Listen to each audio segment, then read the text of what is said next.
Good morning students. Class 7th Hindi Vasant भाग 2। ठीक है, चैप्टर नंबर 13, चैप्टर नेम एक तिनका। चैप्टर 13 है, पेज नंबर आपका 99। सो स्टार्ट करेंगे। ये आपकी पोयम है, एक कविता है। ठीक है, कविता में कवि, आपके कवि का क्या नाम है इस चैप्टर कवि का? अयोध्या सिंह उपाध्याय हरि औध। ठीक है, सो इसमें क्या है कि ये कवि अपने घमंड के बारे में बताते हैं। ठीक है, उनका जो अहंकार था, तो अहंकार किया उन्होंने, और अहंकार के समय ही एक तिनका आ गया और तिनका उनके आंख पे जा करके और उनको परेशान करने लगा। इसी के चलते उनका जो अहंकार था वो दूर हो गया। वो समझ गए कि मेरा अहंकार यह बेकार का है, एक तिनका भी मुझे नुकसान पहुंचा सकता है। सो उनका अहम भाव खत्म हो गया। स्टार्ट करेंगे पोयम पे। मैं घमंडों में भरा ऐंठा हुआ, एक दिन जब था मुंडेरे पर खड़ा, अचानक दूर से उड़ता हुआ, एक तिनका आंख में मेरी पड़ा। ठीक है, कवि खुद कह रहे हैं स्वयं के लिए कि मैं घमंडों में भरा ऐंठा हुआ। तो मैं एक दिन मैं घमंड में अपने घर के बाहर मुंडेर पर खड़ा हुआ था।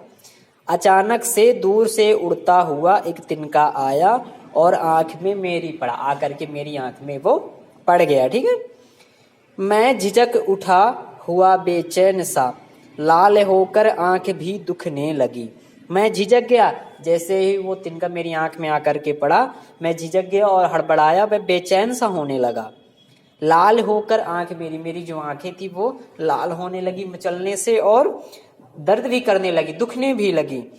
मूठ देने लोग कपड़े की लगे, ऐंठ बेचारी दबे पांव भगी। ठीक है, तो जैसे ही हमारे संबंधियों को, लोगों को पता चला, वे जल्दी जल्दी अपनी अपनी विधि करने लगे, उस तिनके को हटाने का प्रयास करने लगे। कुछ लोगों ने तो कपड़े की भी मूठ देना प्रारंभ कर दिया, मीन्स कपड़े को वे फूहा बना करके और आंखों में देते हैं, जिससे दर्द कम होता है। ऐंठ बेचारी दबे पांव, जो मेरी ऐंठ थी, जो मेरा अहंकार था, घमंड था, जैसे मैं खड़ा हुआ था उस मुंडेर पर, तो वो जो ऐंठ थी वो बेचारी, वो डर करके और वहां से भाग निकली। ठीक है, मतलब मेरा जो अहंकार था वो जाने लगा। क्यों? क्योंकि अब मैं बेचैन सा होने लगा था, मुझे एक तिनके ने परेशान कर रखा था। जब किसी ढब से निकल तिनका गया। ठीक है, जब आंखों से तिनका निकल करके चला गया, तब समझ में यूं मुझे ताने दिया। तो मुझे समझ में आया कि ये हो ना हो, ये तिनका मुझे ताने मार रहा है।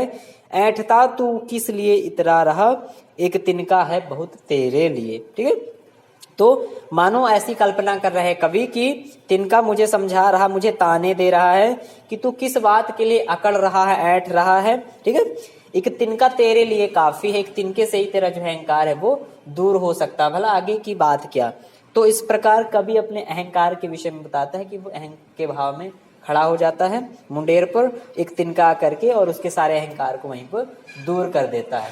सो स्टूडेंट, एक तिनका हमारे अहंकार को दूर करने के लिए ही काफी है। ठीक है, इससे जो हमारी अकड़ है वो सब दूर हो जाती है, और हमें इसीलिए ध्यान देना चाहिए। इसमें एक और हमें सीख मिलती है, शिक्षा मिलती है कि जैसे एक तिनका छोटा सा होता है ना, सेम कोई भी छोटी भी चीज सब इम्पोर्टेंट होती, किसी की भी अनदेखी नहीं करनी चाहिए। ठीक है, कोई भी हमें छोटी सी छोटी चीज भी हमें नुकसान पहुंचा सकती है।